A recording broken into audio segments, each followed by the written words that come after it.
As são lindas.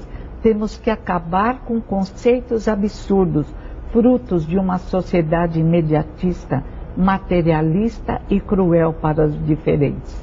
Como muitos que estão te vendo e te ouvindo têm filhos em diversas idades, agora vamos aos pequeninos. O que dizer na fase das fantasias e das superstições e dos medos infantis? Como é que os pais podem conduzir essas situações, Heloísa? Seria interessante, para uma leve orientação, observar a escala de Piaget e também a escala de Kardec. Sim. Espíritos bons, espíritos imperfeitos e anjos.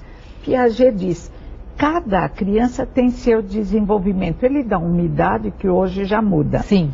Mas do 0 aos 2, fase sensório-motor, é um bebê.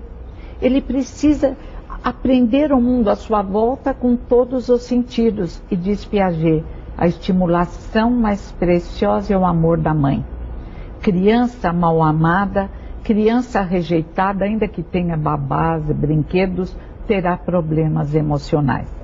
Depois dos 2 aos 4, fase pré-operacional da fantasia, de pequenas mentiras, de julgar-se o rei do universo, e os pais têm que entender isso e trabalhar com amor, com contos.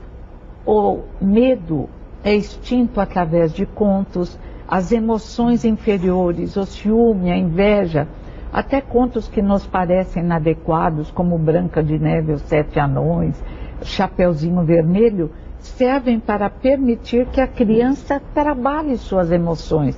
As fábulas de Esopo e o exemplo dos pais de coragem.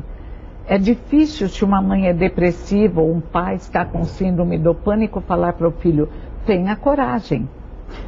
É preciso se tratar, aceitar os remédios necessários.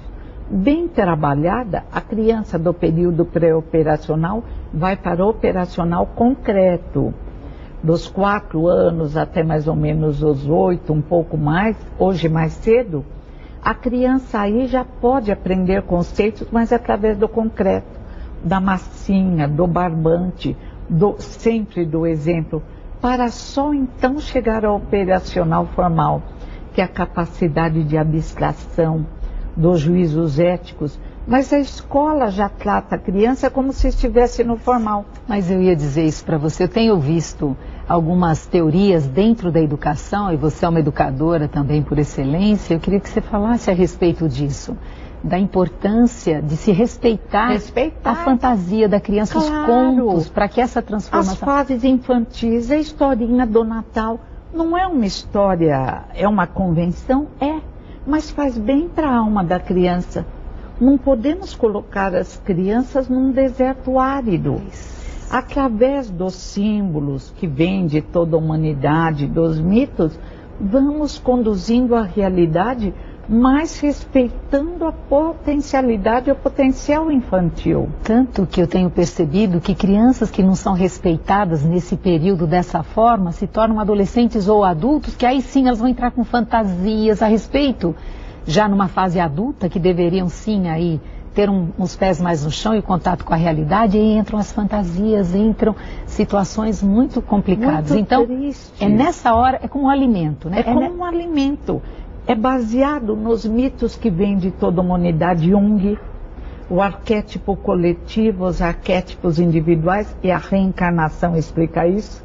Trazemos em nós a sabedoria da nossa caminhada através das várias áreas, e esses símbolos nos ajudam a chegar à realidade, que é uma ilusão também, porque a realidade será na projeção do universo. Mas é um absurdo, as fábulas de Esopo, os animais falam. Sim. Mas através daquilo a criança consegue se libertar dos seus medos, se entender na sua fragilidade, nos seus pensamentos maus. A mãe má, às vezes ela tem raiva da mãe e se culpa por isso. Através das histórias ela vai se compreendendo e libertando. Luiz, e com questão a cooperação nas atividades domésticas, que também alguns pais ficam num conflito. Eu peço para colaborar, não. Aí o pai às vezes não entra em acordo com a mãe. Como que você vê a cooperação naquelas atividades rotineiras? A cama, enfim. Excelente. Maria Montessori diz que para desenvolver o cérebro infantil, as atividades domésticas são ótimas. Pegar roupas no varal, pode ser um varalzinho baixo, arrumar a cama, lavar a louça. Meu Deus, tem que ser uma comunidade feliz. Agora, não tem cabimento a mãe ficar escrava de todo mundo e se torna desagradável. Sim. Começam as cobranças e as crianças vendo televisão de noite. Sim. Aliás, quando proíbem o trabalho infantil duro, tudo bem. Claro. Mas o adolescente até 18 anos ficar na rua se entrega às drogas. Então, existem trabalhos que as crianças podem e devem fazer. E fazem com alegria, brincando. Trabalhos que ajudam o desenvolvimento do cérebro, do corpo físico, despertam a inteligência. Heloísa, quando voltarmos do intervalo, que agora estamos indo para ele, eu gostaria que você falasse a respeito daqueles pequenos defeitos que a criança já começa a manifestar, como os pais podem fazer em relação a esses defeitos. Agora, nós vamos a um breve intervalo, mas continue ligado, Transição, volta já com você.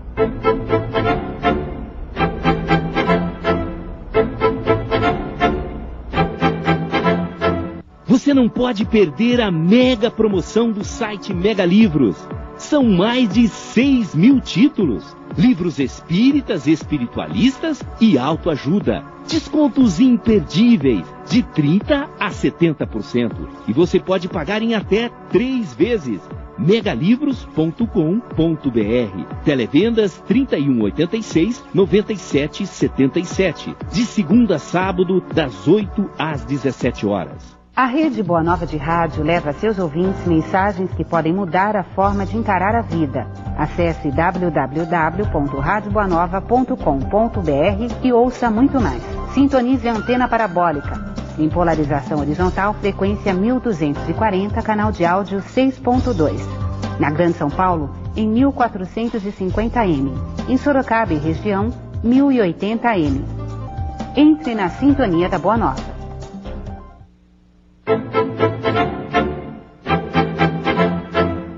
Estamos de volta com o programa Transição e hoje o tema Família e Filhos Difíceis, com a presença de Heloísa Pires. Heloísa, eu deixei uma pergunta no ar e a pergunta é a respeito daqueles defeitos quando os pais percebem na criança desvios de comportamento, o que eles podem fazer, como eles devem se comportar? Os pais têm que se portar como jardineiros atentos, num jardim em formação. Outro dia eu soube de uma história de uma mãe que eu achei maravilhosa. Ela pegou o filhinho, o filho havia chutado o cachorrinho. E ela pegou o filhinho e dizia, aliás, descendência oriental. Ela dizia para o filhinho, peça desculpas ao cachorro. Explique que você não sabia que ele iria sofrer. Aí o filho dizia, eu não quero. Ela falou, se você não pedir desculpa, nós não saímos daqui. Aí a criança foi e pediu. Já pequenininho, essa agressividade mal dirigida, que aliás tem que ser trabalhada através do esporte, da natação e do diálogo. O diálogo é a arma principal. As mulheres adoram conversar, os homens também. Por que não conversar com seus filhos?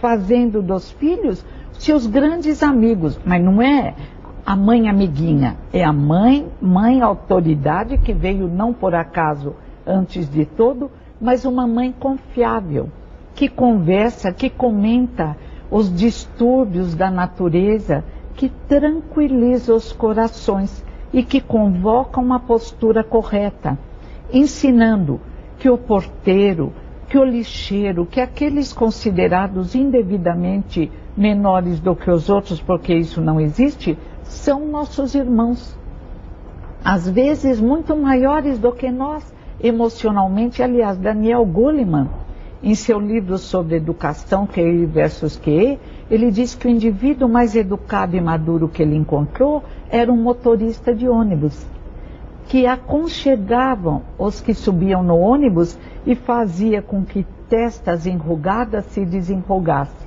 E todo mundo descia feliz do ônibus.